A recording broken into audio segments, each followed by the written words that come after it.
Hello friends. Ali science के YouTube channel पर आपका स्वागत है। आज हम अध्ययन करते हैं मानव तंत्र के अंतर्गत अंतःस्रावी तंत्र के बारे में। मानव के में पाई जाने वाली ग्रंथियां दो प्रकार की होती है, जिन्हें बहिस्रावी ग्रंथियां तथा अंतःस्रावी ग्रंथियां कहते हैं। बहिस्रावी ग्रंथियों के द्वारा रस का स्राव होता है, जबकि अंतःस्रावी ग्रंथियों के द्वारा हार्मोन का स्राव होता है। जैसे कि हमने पाचन तंत्र में पढ़ा था, लार के द्वारा लार रस, लार ग्रंथि के द्वारा लार रस, यकृत के द्वारा पित्त रस, अग्नाशय के द्वारा अग्नाशय रस, आंतर ग्रंथि के द्वारा आंतर रस आदि स्रावित होते हैं। वैसे ही अंतःस्रावी जो ग्रंथियां होती है, जो उनसे स्राव निकलता है, वह हार्मोन कहलाता है। आइए अंतःस्रावी ग्रंथियों के बारे में हम विस्तार से अध्ययन करते हैं। अंतःस्रावी ग्रंथियां नलिका विहीन ग्रंथियां होती है, अर्थात इनमें अपने स्राव को बाहर निकालने के लिए कोई नलिका नहीं होती। ये अपने स्राव को डायरेक्ट रक्त में स्रावित कर देते हैं। इनके द्वारा निकलने वाला स्राव हार्मोन कहलाता है। आइए कि हम अध्ययन करते हैं कि अंतःस्रावी ग्रंथियों द्वारा हार्मोन का स्राव कैसे होता है। कोई जब अंतःस्रावी ग्रंथि है, उनसे जब हार्मोन बनता है, यह हार्मोन रक्त में डाल दिया जाता है और रक्त के द्वारा यह बहकर अपने निश्चित स्थान पर पहुंचता है और वहां पर पहुंचकर अपना कार्य प्रदर्शित करता है। तो इस प्रकार यह जो हार्मोन होते हैं, इनको रक्त में डाल दिया जाता है और रक्त के द्वारा बहकर ये निश्चित स्थान पर पहुंच जाएंगे और अपना कार्य प्रदर्शित करेंगे। आइए मानव के शरीर में पाई जाने वाली अंतःस्रावी ग्रंथियों के बारे में विस्तार से अध्ययन करते हैं। अंतःस्रावी ग्रंथियां, जिसके अंतर्गत हम पढ़ेंगे पीयूष ग्रंथि, थायराइड ग्रंथि, पैराथायराइड ग्रंथि, थाइमस ग्रंथि, एड्रिनल ग्रंथि, अग्नाशय ग्रंथि, पीनियल ग्रंथि, अंडाशय तथा वृषण।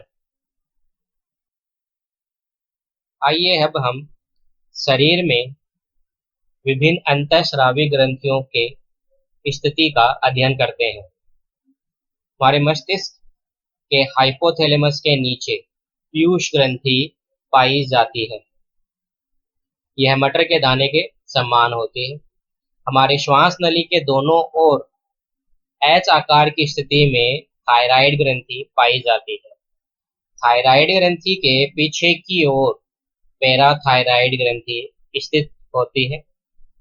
हमारे वक्ष भाग में जो पसलियों का पिंजर होता है, उसमें हृदय के ऊपरी भाग में थाइमस ग्रंथि स्थित होती है।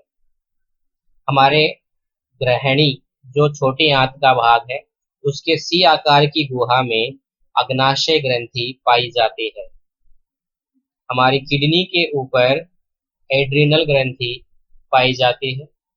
श्रोणि भाग में अंडाशय ग्रंथि स्थित होती है। अंडाशय ग्रंथि केवल नर में मादा में पाई जाती है। अंडाशय ग्रंथि केवल मादा में पाई जाती है। नर में इसके स्थान पर वृषण स्थित होता है।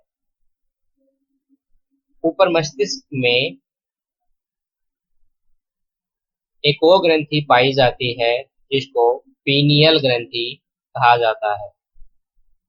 आइए इन सभी ग्रंथियों के बारे में विस्तार से अध्ययन करते हैं, जिसमें हम इन सभी ग्रंथियों से स्रावित हार्मोन तथा उनके कार्यों का अध्ययन करेंगे। पीयूष ग्रंथि।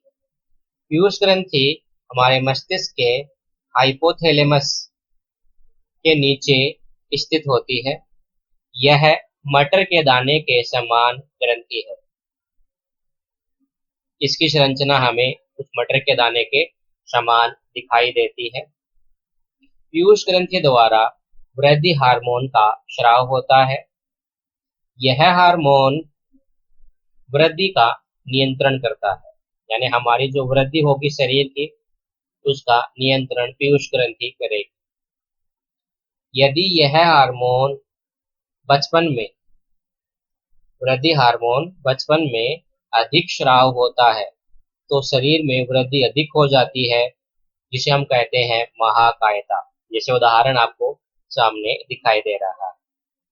लेकिन अगर वृद्धि हार्मोन बचपन में बाल्यावस्था में कम स्राव होता है तो शरीर की वृद्धि कम हो जाती है, जिसे हम बौनापन कहेंगे, जैसा कि आपको चित्र में दिखाई दे रहा है।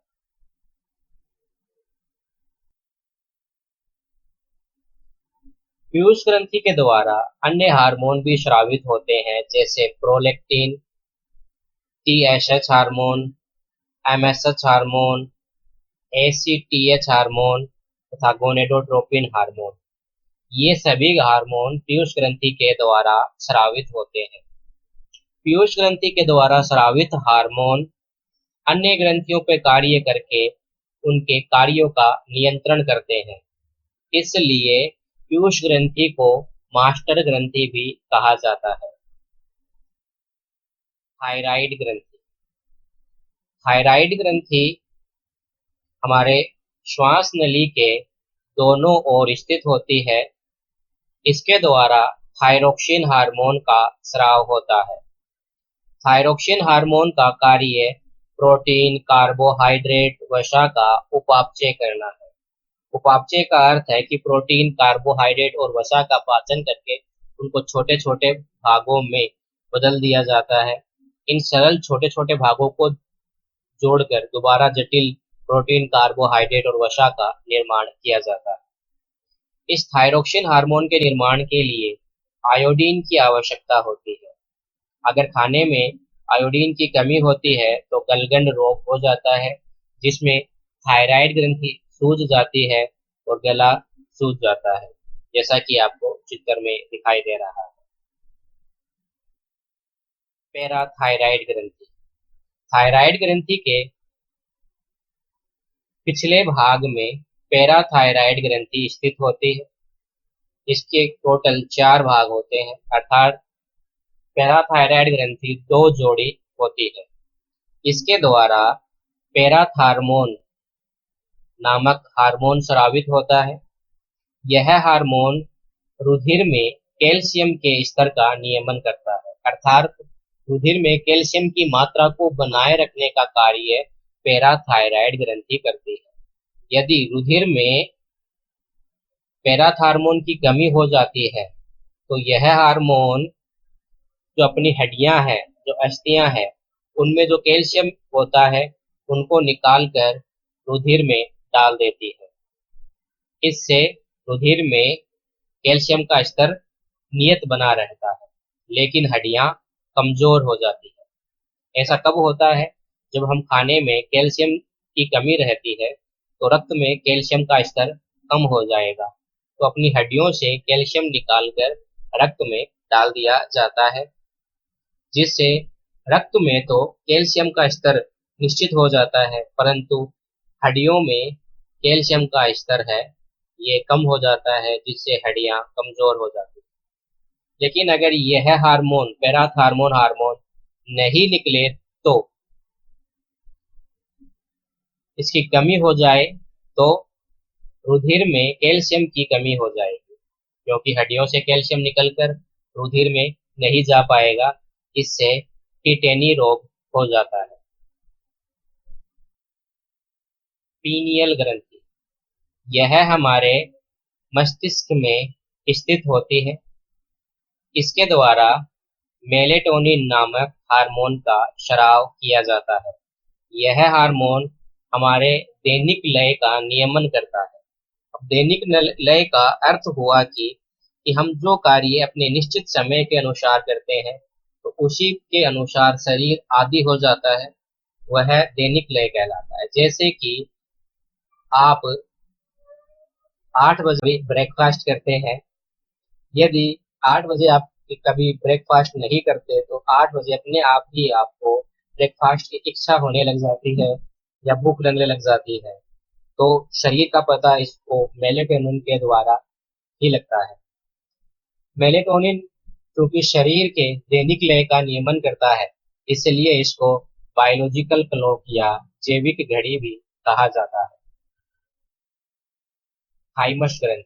थाइमस ग्रंथि वक्ष भाग में स्थित होती है। वक्ष भाग में जो हमारी पसलियों की वह हड्डी जहाँ से सब पसलियां जुड़ती है उसके नीचे स्थित होती है।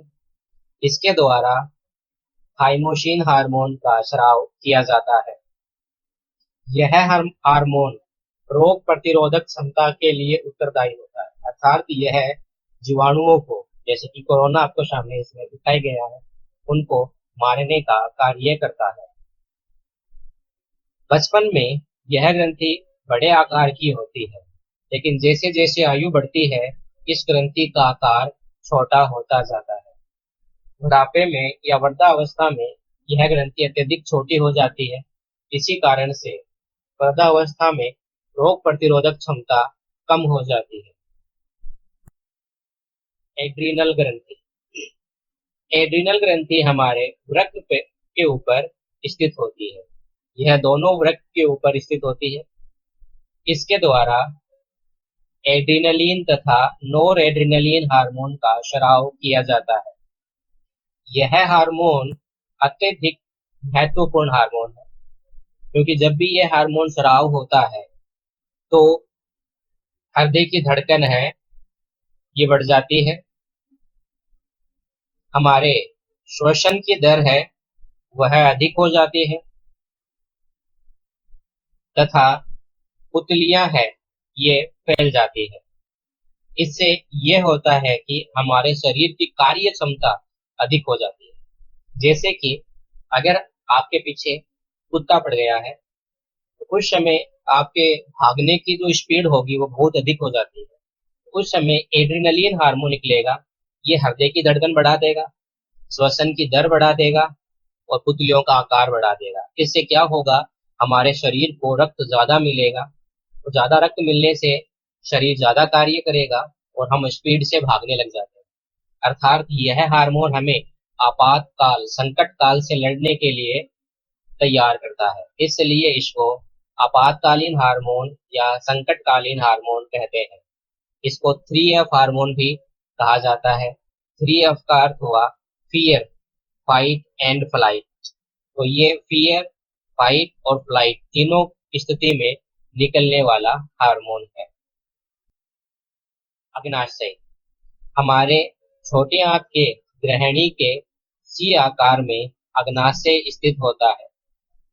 यह मिश्रित ग्रंथि का कार्य करता है, अर्थात यह अंतःस्रावी और बहिःस्रावी दोनों प्रकार का कार्य करता है। बहिःस्रावी के रूप में यह अग्नाशय रस निकालता है जिसमें पाचन एंजाइम होते हैं। अग्नाशय रस और पाचन एंजाइमों के बारे में हमने अध्ययन पाचन तंत्र में कर लिया था। अग्नाशय के अंदर कोशिकाओं का गुच्छा पाया जाता है जगह जगह पर, जिनको लैंगरहैंस कोशिकाएं या लैंगरहैंस द्वीप समूह कहा जाता है। इनमें 3 प्रकार की कोशिकाएं होती है, लेकिन हम यहाँ पर अध्ययन केवल 2 प्रकार की कोशिकाओं का ही करेंगे, जिन्हें अल्फा कोशिका तथा बीटा कोशिका कहते हैं। अल्फा कोशिका द्वारा ग्लूकेगोन हार्मोन तथा बीटा कोशिका द्वारा इंसुलिन हार्मोन का स्राव किया जाता है। ये दोनों हार्मोन मिलकर हमारे रक्त में जो ग्लूकोज की मात्रा होती है उसका नियंत्रण करते हैं। जब हम खाना खाते हैं तो रक्त में ग्लूकोज की मात्रा बढ़ जाती है। उस समय इंसुलिन हार्मोन आएगा और ग्लूकोज को निकालकर हमारे यकृत में भेज देता है और यकृत में इसको ग्लाइकोजन में बदल दिया जाता है। यह कब होता है? जब ग्लूकोज की मात्रा रक्त में अधिक हो जाती है।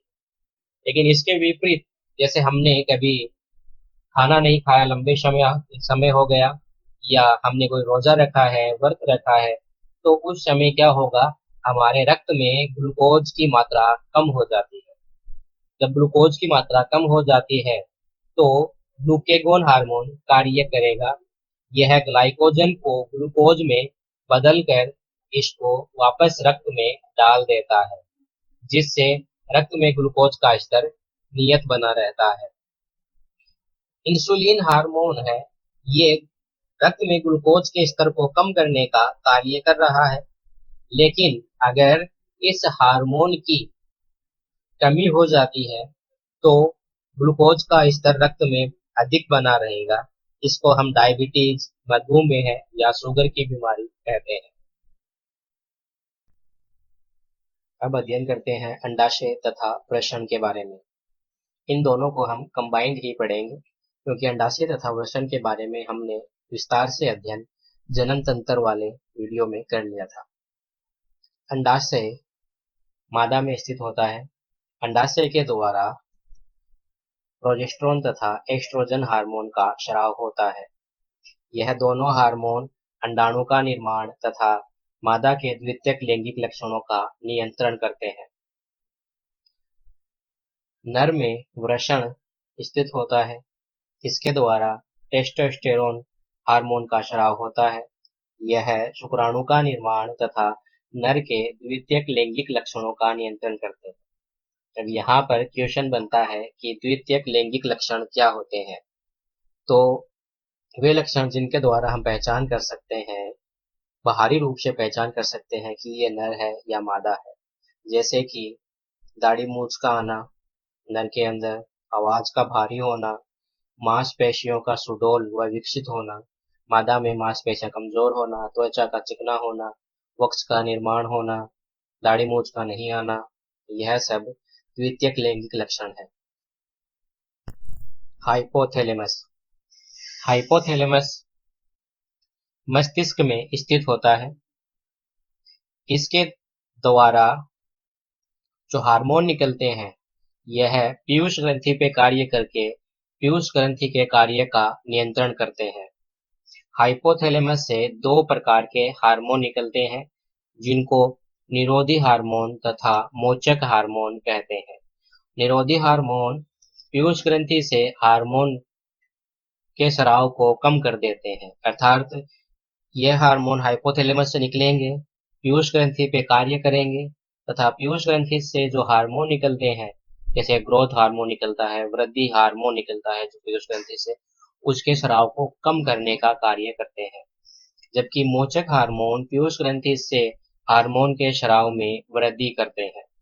यानी ये हार्मोन हाइपोथैलेमस से निकलेंगे, फिर उसके नीचे पीयूष ग्रंथि स्थित है, पीयूष ग्रंथि पे कार्य करके उससे हार्मोन निकलने को कम कर देंगे। इस वीडियो में इतना ही। धन्यवाद। अधिक जानकारी के लिए aliscience.in पर विजिट करें। वीडियो को देखने के लिए धन्यवाद। यदि कोई सुझाव या पढ़ाने का कोई नया आइडिया हो तो हमें कमेंट करके बताएं। वीडियो को लाइक, शेयर तथा चैनल को सब्सक्राइब करना ना भूलें। Thanks again.